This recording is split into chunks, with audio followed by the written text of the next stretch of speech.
अपने साहब दीदी और आप सभी गुरु भाई गुरु बहन के चरणों में मेरा प्रणाम है। मेरे प्रणाम को स्वीकार कीजिए। साहब दीदी दया कीजिए, साहब दया कीजिए। आइए, मन में हमेशा बेचैनी रहता है कि कब महादेव के बात कैसे करें, किससे करें। अगर बात नहीं हो पाता है तो मन बेचैन रहता है। अपने गुरु शिव के लिए, अपने साहब दीदी के लिए लगता है कि साहब के बात लोगों तक कैसे पहुंचाएं कि लोग समझे कि शिव गुरु हैं। क्योंकि हमारे और आपके पास समय बहुत कम है। इस जीवन का कोई भरोसा नहीं है। ये सांस कब रुक जाएगी इसकी कोई गारंटी नहीं है। इसलिए गुरु भाई गुरु बहन आप लोग से आग्रह है, विनती है कि जितना समय हमारे और आपके पास बचा है, साहब की बातों को लोगों तक पहुंचाने की हम लोग कोशिश करें कि लोग समझे कि जीवन कैसे जीना है, शिव को गुरु अपने जीवन में कैसे बनाना है, कैसे हम लोग शिव की ओर चलेंगे। इस पे बात आप लोग कीजिए। आइए, एक छोटा सा कहानी के माध्यम से अपने साहब के ही बातों से आप लोग के बीच में हम रखते हैं कि एक गुरु थे और उनके कुछ शिष्य थे। गुरु के पास दीक्षा लेने गए थे, बैठे थे। एक शिष्य उसमें था जो बड़ा दुखी था।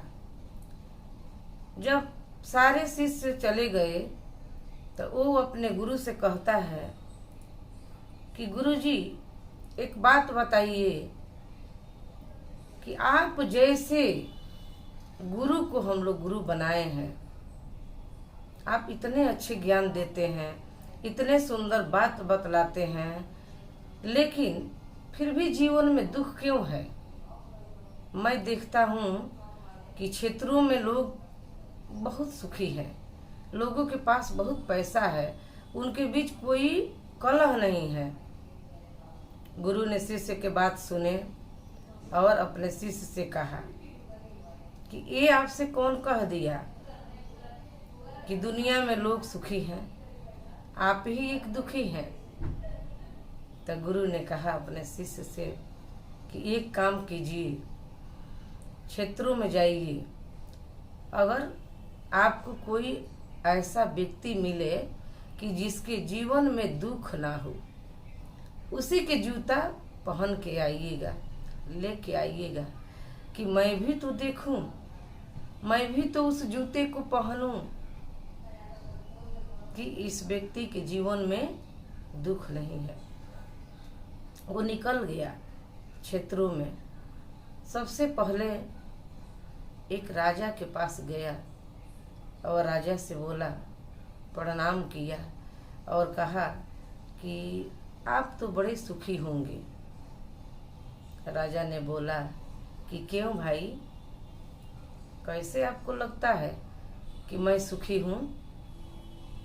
तो आप तो राजा हैं, आपके पास तो किसी चीज़ की कमी नहीं है, हर चीज़ आपके पास मौजूद है, पैसा रुपया, हाथी घोड़ा, मतलब जो भी चाहिए आपके पास मौजूद है, तो आपको तो कोई दुख नहीं होगा।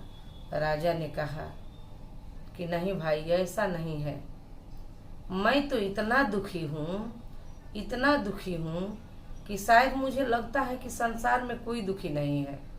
पैसा तो है, सब कुछ मेरे पास है, लेकिन मेरी पत्नी है, उनकी तबीयत इतना खराब है, इतना खराब है कि कितना पैसा लगा चुका हूँ, लेकिन वो ठीक ही नहीं हो रही है। रात को मुझे नींद तक नहीं आता है कि क्या होगा।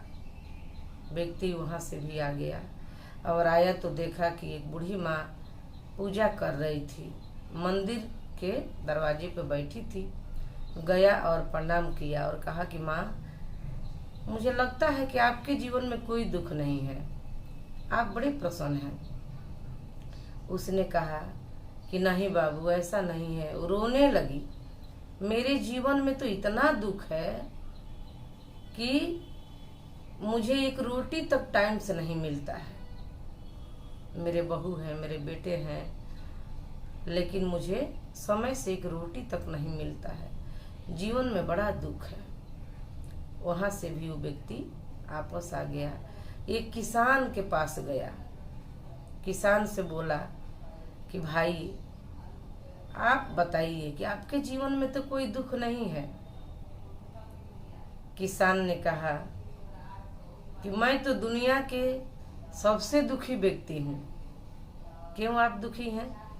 आप तो इतना खेती करते हैं, इतना खेत है आपके पास, इतना अनाज होता है, आपको तो कोई दुख नहीं होना चाहिए।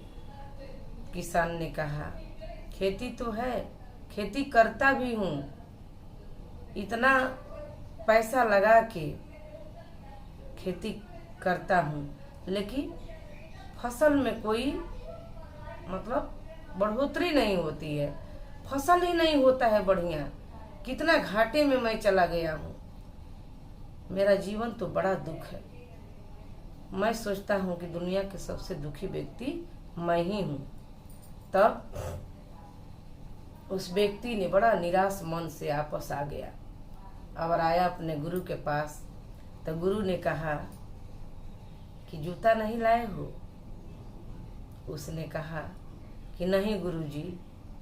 जिसके पास गए वो एक दूसरे को बतलाए कि इससे मैं दुखी हूँ। कोई अपने पत्नी से दुखी है, तो कोई बीमारी से दुखी है, कोई बेटा बहू से दुखी है, कोई खेती करने पर भी अनाज नहीं उगा है उससे दुखी है।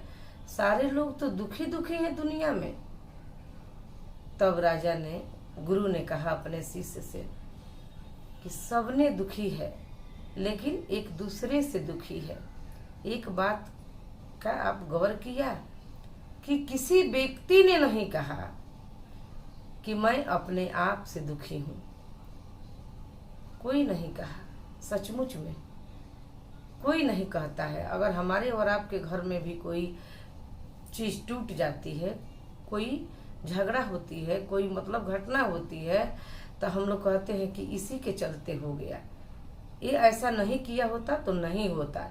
लेकिन कभी हम लोग नहीं कहते हैं कि ये हमारे चलते हुआ है, इसके दोषी मैं हूँ। कोई अपने ऊपर दोष लेना नहीं चाहता है और यही दुख का कारण है। शिष्यता में भी आज बहुत राजनीति हो रहा है। साहब ने कहा कि जाइए शिव को गुरु बनाइए, एक दूसरे के जीवन में शिव को उतार दीजिए। लेकिन आज शिष्यता में भी इसको भी लोग व्यापार बना दिए हैं। मान सम्मान हमको लोग जाने, इसी में गुरु भाई गुरु बहन लगे हैं। ये कितना सुंदर चीज है। साहब ने कितना सुंदर चीज दिए, अनमोल रतन। साहब ने कहा अरे आप जिससे मोहब्बत करते हैं उसी के अनुकूल न चलते हैं, वही न जो कहता है आप वो करते हैं, उसी के बस में न आप रहते हैं। तब मोहब्बत किया है महादेव से, तब बिन मोल बिक जाओ। इसमें सौदा कैसा, इसमें व्यापार कैसा, इसमें मान सम्मान कैसा। आप शिव को अगर पकड़िएगा, शिव आपके गुरु होंगे, तो लोग तो आपको ऐसे ही मानेंगे, ऐसे ही आपको लोग मान सम्मान देंगे। इसके चिंता में आप क्यों पड़े हैं? गुरु के कार्य ईमानदारी से कीजिए ना। 3 सूत्र बड़ा ही सुंदर है। ईमानदारी से कीजिए। समय बहुत कम है हमारे और आपके पास, इस पर हम लोग ध्यान दें और